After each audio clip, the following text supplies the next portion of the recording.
Stellar Transformations, episode 140. Untuk melihat video selengkapnya, sahabat bisa kunjungi playlist yang telah disediakan. Yuk mari, kita berimajinasi bersama dan masuk ke alur ceritanya.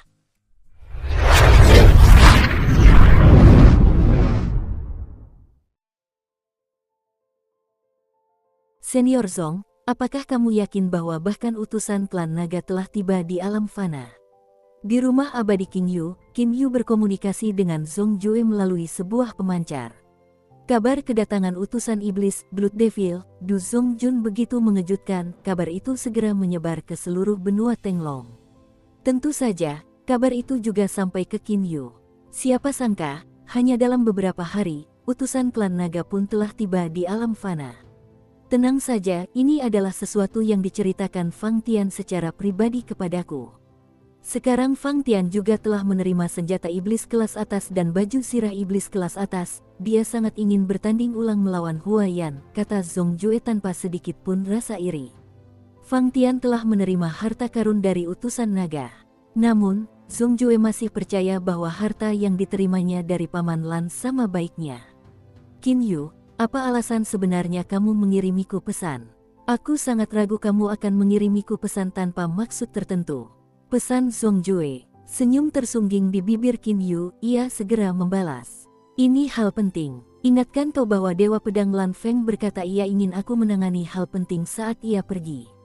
Apa yang terjadi? Apa dia pergi mencarimu? Hal itu menarik perhatian Zong Jue. Kim Yu terkekeh dalam hati.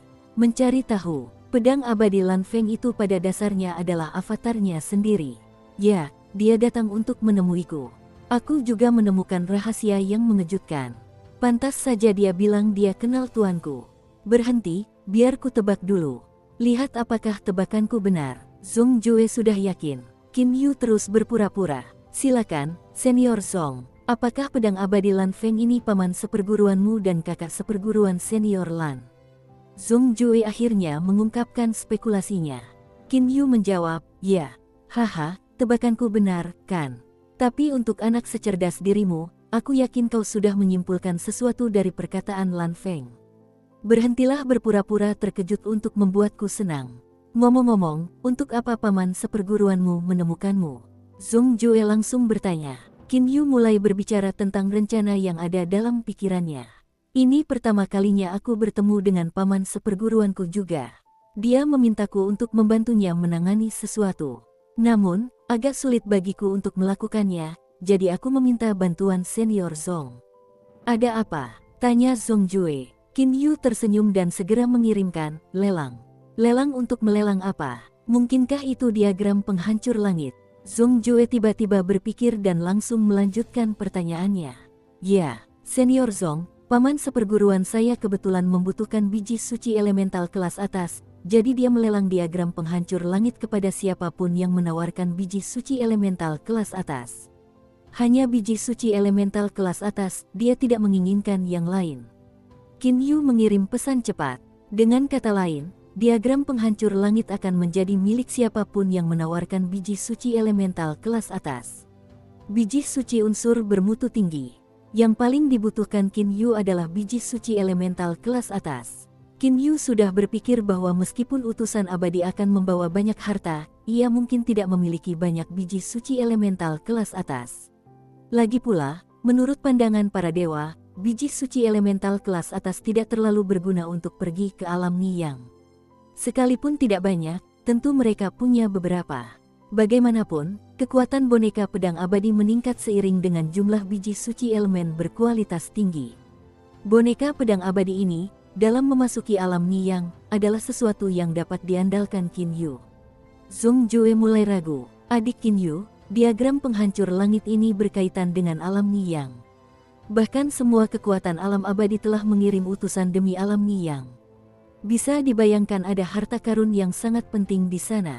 Bagaimana mungkin paman seperguruanmu bersedia melelangnya?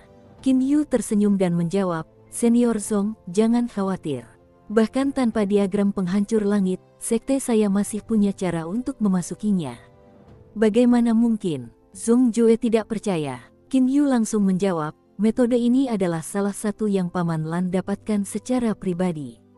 Namun, jumlah orang yang bisa masuk dengan metode ini terbatas.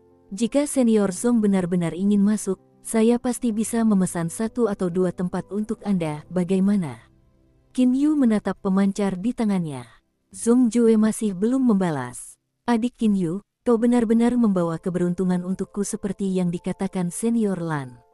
Haha, awalnya kupikir tanpa diagram penghancur langit, seseorang tidak bisa masuk ke alam Niyang. Siapa sangka ternyata benar-benar ada cahaya di ujung terowongan. Seru Zong Jue. Qin Yu terkejut. Paman Lan berkata dia akan membawa keberuntungan bagi Zong Jue.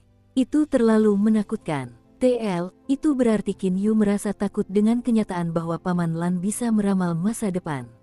Qin Yu masih ingat apa yang dikatakan Paman Lan ketika dia pergi.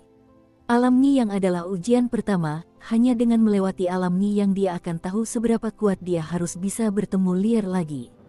Alam Niyang, dalam pikiran Qin Yu, dia pasti harus melewati alam Niyang. Klan Qinku menderita begitu banyak korban, membakar kuil Qingsu dan istana Yin Yue bisa dianggap sebagai bagian dari pembalasan.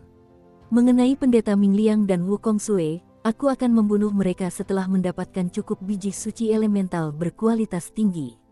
Qin Yu menjatuhkan hukuman mati kepada keduanya.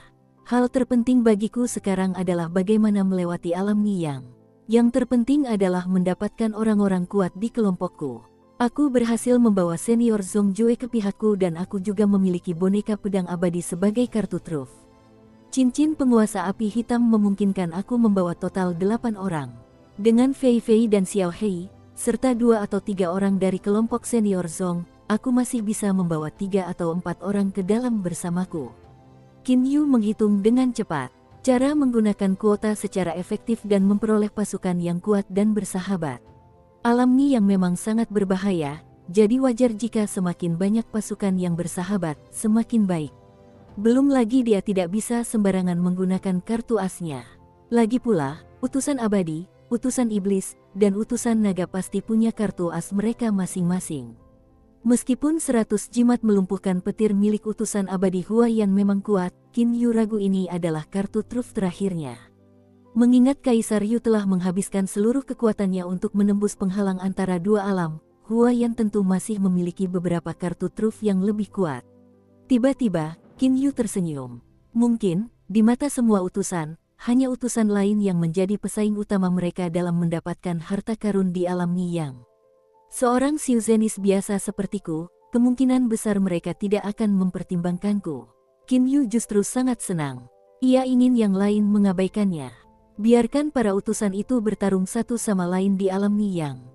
Belum terlambat baginya, yang lemah untuk bergabung dalam pertarungan di saat-saat terakhir. Qin Yu, pesan itu mengejutkan Qin Yu. Ternyata itu adalah pesan kedua yang dikirim Zong Jue. Oh, Senior Zong Jue, saya agak terganggu tadi. Qin Yu langsung menjawab, saya tidak pernah menyangka Paman Lan begitu kuat, bahkan bisa mengatakan bahwa saya akan membawa keberuntungan bagi Senior. Sungguh agak sulit dipercaya. Senior Lan benar-benar hebat. Karena kau sudah memberitahuku sebuah rahasia, izinkan aku juga memberitahumu sebuah rahasia. Zong Jue tertawa. Oh, Qin Yu terkejut. Senior Lan memberiku senjata beberapa tahun yang lalu. Senjata ini sangat cocok untukku. Dengannya, aku bahkan punya kepercayaan diri untuk melawan Huayan.